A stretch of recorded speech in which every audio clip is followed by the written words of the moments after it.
स्वागत है दोस्तों आप सभी का हमारी यूट्यूब चैनल एडवांस टेक्नोलॉजी पर। दोस्तों आज के वीडियो में हम आईसीयू क्या है और आईसीयू में कौन से मशीन यूज होते हैं वो सभी मशीन का इंट्रोडक्शन करेंगे और उसका यूज कब किया जाता है वो भी डिटेल से बात करेंगे। तो दोस्तों हो सके तो मेरा ये वीडियो पूरा देखिए और दोस्तों वीडियो अच्छा लगे तो वीडियो को लाइक करें और सभी दोस्तों के साथ शेयर करें। और पूरा वीडियो देखने के बाद आपको कोई क्वेश्चन हो तो कॉमेंट बॉक्स में ज़रूर कॉमेंट करें। दोस्तों आप हमारे चैनल पर नए हो तो हमारे चैनल को सब्सक्राइब करें और बेल आइकन दबाएं ताकि मेरे हर एक वीडियो की नोटिफिकेशन आपको मिलती रहे।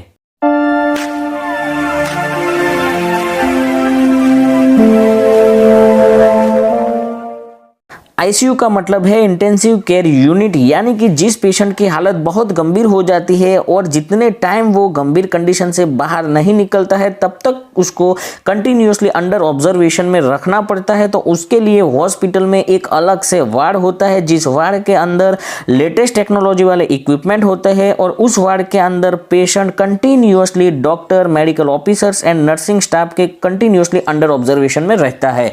तो ये वार्ड सभी वार्ड से एकदम स्पेशल अलग वार्ड है। तो इस वार्ड को आईसीयू यानी कि इंटेंसिव केयर यूनिट कहा जाता है। अब दोस्तों बात करेंगे आईसीयू में कौन से इक्विपमेंट का यूज किया जाता है। सबसे पहला इक्विपमेंट है मल्टीपैरा मॉनिटर, जिसे vital sign monitor, patient monitor, ICU monitor भी कहा जाता है। मल्टीपैरा मॉनिटर के अंदर पेशेंट के वाइटल साइन यानी कि मेजर पैरामीटर कंटिन्यूअसली मेजर होते हैं। पेशेंट के वाइटल साइन के अंदर ECG, pulse rate, SpO2, NIBP, respiration and temperature का समावेश होता है।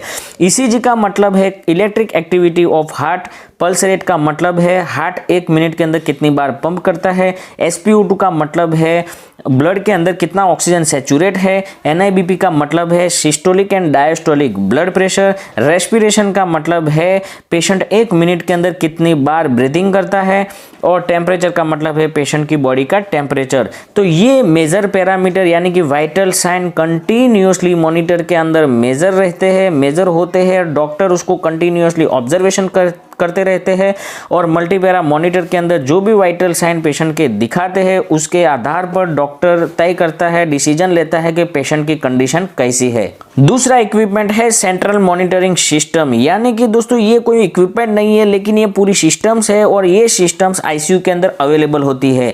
इस सिस्टम्स के अंदर मल्टीपैरा मॉनिटर जितने भी आईसीयू में होते हैं वो सब एक साथ एक ही मॉनिटर के साथ कनेक्ट होते हैं जिसे सेंट्रल मॉनिटरिंग सिस्टम कहा जाता है। और वो सेंट्रल मॉनिटरिंग सिस्टम वाला जो मॉनिटर है वो जहाँ पर नर्सिंग स्टेशन रहता है, जहाँ पर डॉक्टर बैठते हैं वहाँ पर वो हाईलाइट होता है और उस मॉनिटर के अंदर सभी मल्टीपैरा मॉनिटर के पैरामीटर्स वो डॉक्टर देख सकते हैं और वो डॉक्टर उसकी डेस्क पर बैठे बैठे ही सभी पेशेंट के वाइटल साइन देख सकते हैं। तो ये सिस्टम भी आईसीयू के अंदर अवेलेबल होती है। तीसरा जो है वो है ईसीजी मशीन। दोस्तों पेशेंट के हार्ट की इलेक्ट्रिक एक्टिविटी का पूरा ग्राफ ईसीजी मशीन के अंदर निकाला जाता है और उस पर से डॉक्टर पता लगाता है कि पेशेंट का हार्ट कैसा वर्किंग करता है।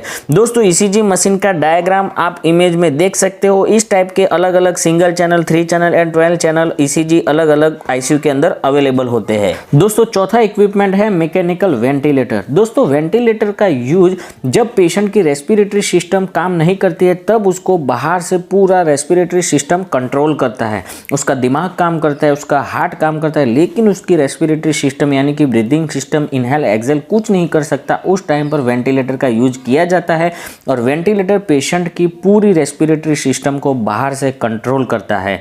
दोस्तों वेंटिलेटर अलग अलग कंपनी के आप इमेज में देख रहे हो कि इस टाइप के वेंटिलेटर का यूज आईसीयू में भी किया जाता है। दोस्तों पांचवा इक्विपमेंट है सिरिंज पंप। सिरिंज पंप का यूज को पेशेंट को कोई ड्रग वेरी एक्यूरेट मात्रा में अगर देना होता है तब किया जाता है और वो भी स्मॉल अमाउंट में ड्रग देना होता है तब किया जाता है। मान लीजिए कि कोई एक ड्रग है उसको 1 ml प्रति आवर देना है तो वो सिरिंज पंप का ही काम है और सिरिंज पंप से वो पॉसिबल होता है। तो 1 ml प्रति आवर हम सेट करके स्टार्ट कर देते हैं तो पंप पेशेंट को वो ड्रग 1 ml 1 कलाक के अंदर डिलीवर करेगा, वैसे कंटिन्यूअसली चालू रहेगा। तो उस टाइम पर सिरिंज पंप का यूज किया जाता है। दोस्तों छठा जो इक्विपमेंट है वो है इन्फ्यूजन पंप, जिसे हम वॉल्यूमेट्रिक पंप भी कहते हैं।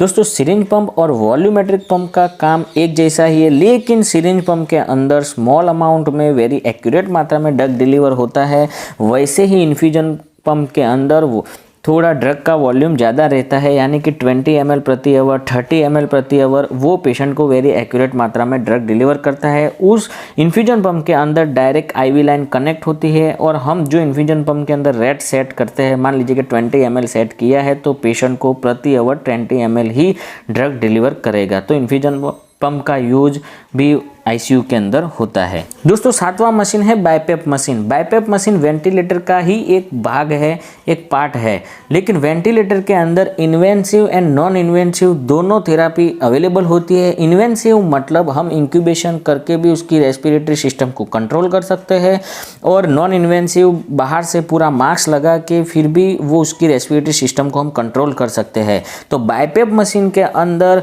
ओनली वन थेरापी ही अवेलेबल होती है, उसमें इंक्यूबेशन नहीं कर सकते। ओनली नॉन इन्वेंसिव यानी बाहर से फुल फेस मास्क लगाकर उसको रेस्पिरेटरी सिस्टम को सपोर्ट कर सकते हैं।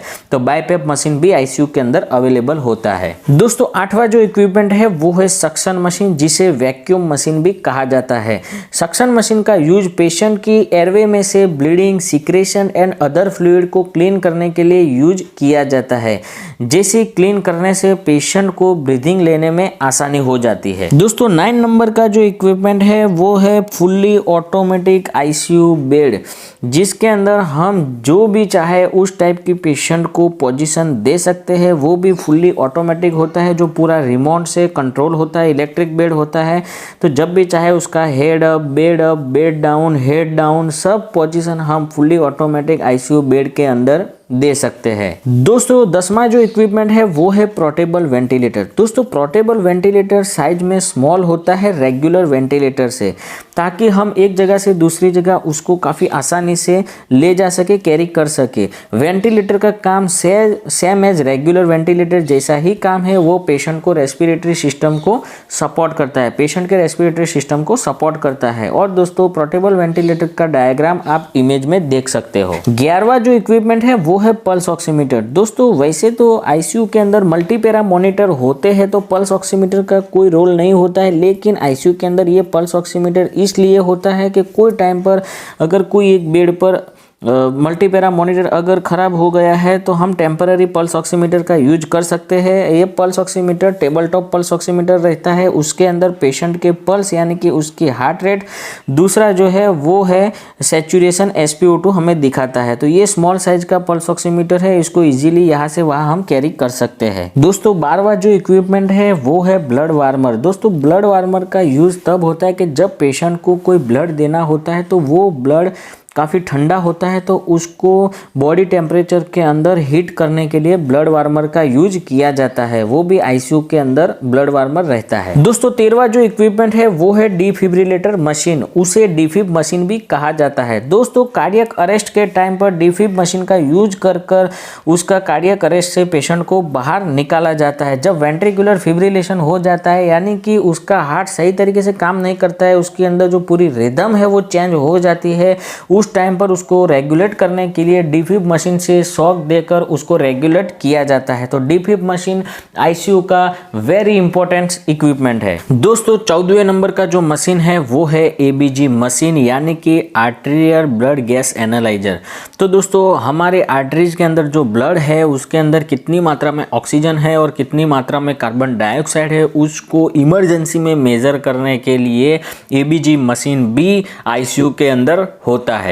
15वां जो इंस्ट्रूमेंट है वो है क्रैश कार्ट ट्रॉली, जिसे इमरजेंसी क्रैश कार्ट ट्रॉली भी कहते हैं, जिसके अंदर इमरजेंसी ड्रग रखा जाता है कि जब भी पेशेंट की कंडीशन अगर सीरियस हो तो आप मेडिसिन लेने के लिए मेडिकल में नहीं जाना पड़ता। वो क्रैश कार्ट ट्रॉली के अंदर सब इमरजेंसी ड्रग्स अवेलेबल होते हैं, जिसकी मदद से हम पेशेंट की ट्रीटमेंट तुरंत ही कर सकते हैं। 16वें नंबर का जो मशीन है वो है portable x-ray machine. X-ray machine की मदद से हम पेशेंट का चेस्ट एक्सरे, जो भी एक्सरे शूट करना है वो हम उसके बेड पर ही एक्सरे ले सकते हैं, इसलिए पोर्टेबल एक्सरे मशीन भी ICU के अंदर अवेलेबल होता है। दोस्तों 70वां जो इक्विपमेंट है वो है डायलिसिस मशीन। डायलिसिस मशीन की मदद से पेशेंट की किडनी अगर सही तरीके से काम नहीं करती है तो ब्लड का प्योरिफिकेशन करने के लिए, ब्लड में से एक्स्ट्रा वेस्ट को निकालने के लिए डायलिसिस मशीन का यूज होता है।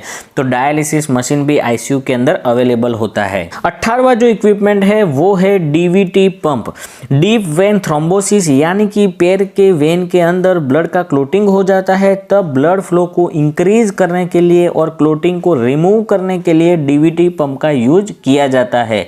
डीवीटी पंप में प्रेशर सेट किया जाता है और वो प्रेशर पैर में स्लीव की मदद से दिया जाता है, तो पैर की वेन में ब्लड फ्लो को इंक्रीज करने में मदद करता है। ये भी मशीन आईसीयू के अंदर होता है। 19वां जो मशीन है वो है कलर डॉपलर सोनोग्राफी मशीन। तो दोस्तों कलर डॉपलर सोनोग्राफी मशीन से हार्ट के जो वेन्स है, आर्टरीज है, उसके अंदर कैसा ब्लड फ्लो हो रहा है वो ऑब्जर्वेशन करने के लिए इस मशीन का यूज किया जाता है, और हार्ट का वर्किंग कैसा हो रहा है, उसके अंदर जो वाल्व्स है वो अच्छी तरह से काम करते हैं नहीं करते, वो सब एग्जामिनेशन करने के लिए कलर डॉपलर सोनोग्राफी मशीन भी आईसीयू में रखा जाता है। दोस्तों 20 नंबर का जो मशीन है वो है आईएबीपी मशीन, यानी कि इंट्रा एरोटिक बलून पंप। जब किसी का हार्ट ब्लड को पंप करता है लेकिन वो कम मात्रा में पंप करता है, तो उस टाइम पर हार्ट को ज्यादा मात्रा में ब्लड पंप करने में सपोर्ट करता है। आईएबीपी मशीन के अंदर कैथेटर होता है जिसके 2 एंड होते हैं, जिसमें से पहला एंड एक बलून के साथ कनेक्ट होता है जिसको इंट्रा एरोटिक बलून आईएबी कहा जाता है,